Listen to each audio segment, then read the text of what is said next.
باپ کی خدمت کر رہے ہیں لیکن بہت کم کر رہے ہیں اور دکھا رہے ہیں اور زیادہ یہ دکھاتے ہیں دیکھو میری اولاد ہے، بیوی ہے، ماں باپ بھی ہے میرے، ان کو بھی دیکھنا پڑتا، ان کو بھی نہیں، ان کو ہی دیکھنا ہے، ان کو بھی نہیں، ان کے ساتھ آل اولاد کو دیکھنا ہے. بسم اللہ الرحمن الرحیم حامدا ومصلیا اما بعد. عن عبد الله بن عمرو بن العاص رضي الله تعالى عنهما قال اقبل رجل الى نبي الله صلى الله عليه وسلم فقال ابايعك على الحجرة والجهاد ابتغي الاجر من الله تعالى. قال فهل لك من والديك احد حي؟ قال نعم بل كلاهما. قال فابتغي الاجر من الله تعالى. قال نعم. قال فارجع الى والديك فاحسن صحبتهما. متفق عليه. رواه البخاري في كتاب الجهاد ورواه مسلم في كتاب البر والصلة. وفي رواية لهما جاء رجل فاستأذنه في الجهاد فقال احج والداك؟ قال نعم. قال ففيهما فجاهد. حضرات مسلیان کرام، بزرگان دین، نوجوان دوستو، عزیز پیارے بچوں، الحمدللہ اس حدیث کی روشنی میں آج کا عنوان درس ہے والدین کے ساتھ حسن سلوک کرنا اور ان کے تمام جائز حقوق کو ادا کرنے کا بیان. اس عنوان پر یہ آخری حدیث ہے، لہذا اس حدیث کے ذکر ہونے کے بعد ایک اچھی نصیحت کی بات انشاءاللہ اخیر میں ہمارے سامنے آئے گی. سب سے پہلے دیکھیے حدیث اس طریقے سے ہے. حضرت عبداللہ بن عمرو بن عاص رضی اللہ تعالیٰ عنہما کہتے ہیں کہ ایک مرتبہ ایک آدمی نبی صلی اللہ علیہ وسلم کے پاس آیا اور آ کر کہنے لگا اے اللہ کے نبی، میں آپ کے ہاتھ پر جہاد اور ہجرت کے لیے بیعت کرنا چاہتا ہوں تاکہ اللہ تبارک و تعالیٰ کے پاس سے مجھے اس پر اجر ملے. تو اللہ کے نبی صلی اللہ علیہ وسلم نے پوچھا کیا تمہارے والدین میں سے کوئی زندہ ہے؟ تو اس آدمی نے کہا ہاں زندہ ہے، بلکہ دونوں بھی زندہ ہیں. تو اللہ کے نبی نے پوچھا کیا تم اللہ تبارک و تعالیٰ سے ہجرت اور جہاد کر کے اجر چاہتے ہو؟ تو اس آدمی نے کہا ہاں اللہ کے رسول ایسا ہی ہے. تو اللہ کے نبی صلی اللہ علیہ وسلم نے فرمایا اگر اجر ہی تم چاہتے ہو تو فرجع الی والدیک، تو اپنے والدین کی طرف لوٹو، فاحسن صحبتہما، ان دونوں کے ساتھ اچھا سلوک کرو، اللہ تبارک و تعالیٰ تمہیں جہاد اور ہجرت کا ثواب عطا کرے گا. اور ایک روایت میں ایسا ہے ایک آدمی اللہ کے نبی سے جہاد کی اجازت طلب کرنے آیا تو اللہ کے نبی نے پوچھا کیا تمہارے ماں باپ ہیں؟ اس نے کہا ہاں ہیں میرے ماں باپ. تو اللہ کے نبی نے فرمایا فجاہد، تم انہی دونوں میں جا کر جہاد کرو. اللہ.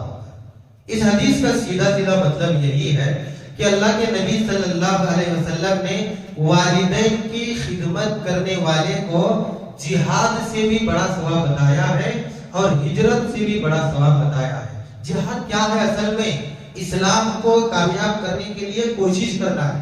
اس میں انسان کا مال بھی خرچ ہوتا ہے، انسان کی جان بھی جاتی ہے، گھر بار سے اس کو الگ رہنا پڑتا ہے. اور ہجرت کیا ہے؟ ہجرت کا مطلب بھی وہی ہے، جہاد کا مطلب بھی وہی ہے، ہجرت کا مطلب بھی وہی ہے. لیکن اللہ کے نبی صلی اللہ علیہ وسلم نے فرمایا اے میرے ساتھی، میرے صحابی، تم ایسا عمل کر کے جہاد اور ہجرت کا ثواب حاصل کرنا چاہتے ہو نا، جاؤ.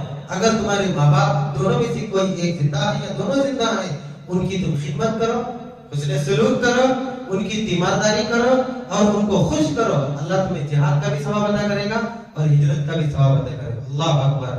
اور جہاں تک ہجرت کی بات ہے، اللہ کے نبی صلی اللہ علیہ وسلم فرماتے ہیں کہ جو اپنے ایمان اور دین کو بچانے کے لیے ہجرت کرتا ہے، اللہ تبارک و تعالیٰ اس کے پچھلے سارے گناہوں کو معاف کر دیتا ہے. کیوں ایسا؟ سارے گناہ. سوچئے آپ صرف ایک دن میں صبح سے شام آدمی کتنے گناہ کر سکتا ہوگا. آج تو پور فتن دور ہے، صبح سے لے کر شام تک ہاتھ میں بھی گناہ، کان میں بھی گناہ، منہ میں بھی گناہ، ناک میں بھی گناہ. ناک کا لفظ میں کیوں استعمال کرتا ہوں آپ لوگ سمجھتے ہیں. ہر جگہ ہر وقت انسان گناہوں میں مبتلا ہو سکتا ہے، اس بات کا ڈر ہے. اور اگر کوئی انسان اتنے سارے گناہ کیا ہے لیکن اس نے اپنے دین کو بچانے کے لیے ہجرت کیا تو اللہ کے نبی فرماتے ہیں پورے گناہ معاف، سارے گناہ معاف ہو جاتے ہیں. اور اگر ایسا ثواب آدمی حاصل کرنا چاہتا ہے تو ماں باپ کی خدمت کرے. سبحان اللہ.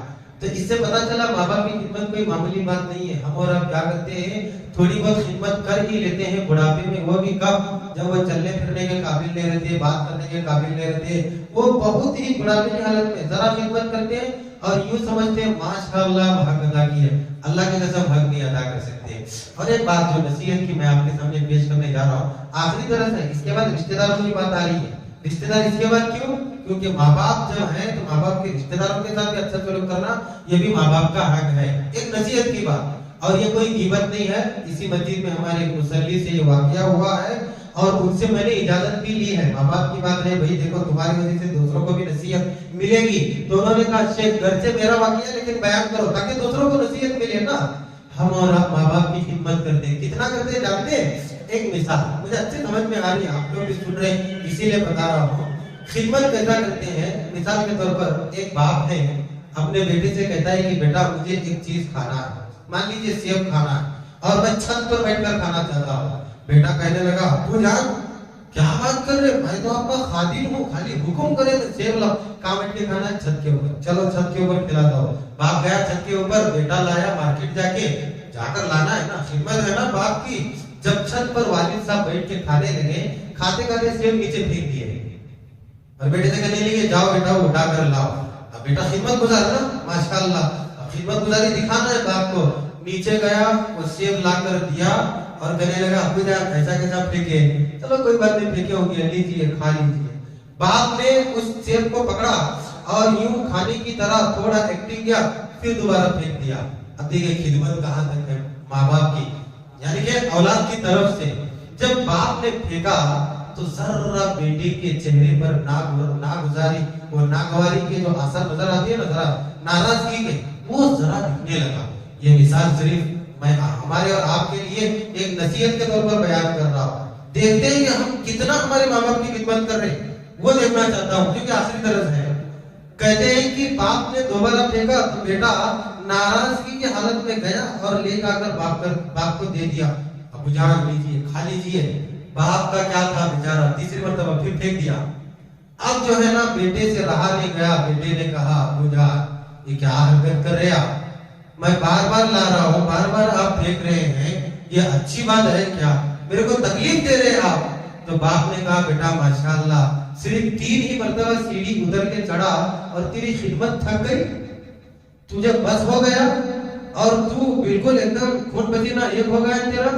بیٹا جب تو بھی چھوٹا تھا نا 20 مرتبہ کھیلنے کی کھانے کی چیز یہیں بیٹھ کر نیچے پھینکتا تھا, میں 20 مرتبہ لاتا تھا اور 20ویں مرتبہ بھی میں نہیں تھکتا تھا, 21ویں مرتبہ بھی میں نہیں تھکتا تھا. مطلب کیا ہے, ہم ماں باپ کی خدمت کر رہے ہیں لیکن بہت کم کر رہے ہیں اور دکھا رہے ہیں, اور زیادہ یہ دکھاتے ہیں دیکھو میری اولاد ہے, بیوی ہے, ماں باپ بھی ہیں میرے, ان کو بھی دیکھنا پڑتا, ان کو بھی نہیں ان کو ہی دیکھنا ہے, ان کو بھی نہیں ان کے ساتھ آج اولاد کو دیکھنا ہے.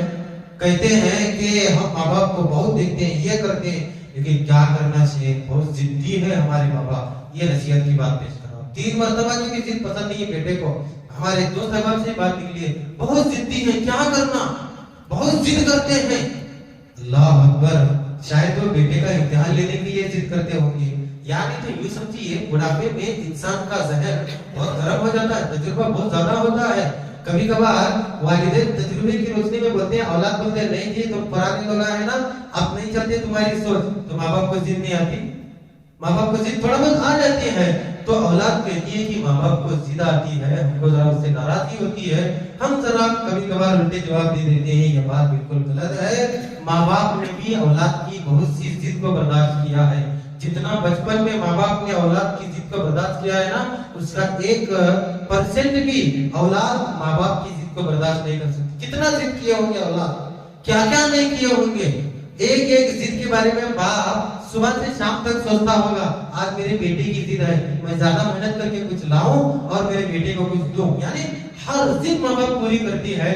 تو جب اولاد بڑی ہو جاتی ہے, ماں باپ بڑے ہو جاتے ہیں, ماں باپ کو بھی اولاد سمجھ کر یا اپنے ماتحت سمجھ کر یا کمزور سمجھ کر ان کی ایک ضد کو بھی پورا نہیں کر سکتے ہم.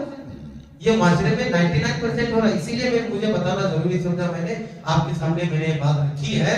ماں باپ بھی ضد کرتے ہیں, اولاد بھی ضد کرتی ہے. جب انہوں نے ہماری ضد کو پورا کیا تو ہم بھی ان کی انشاءاللہ ضد کو پوری کریں گے.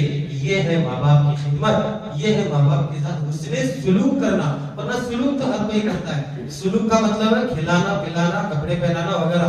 حسن سلوک کا مطلب کیا ہے؟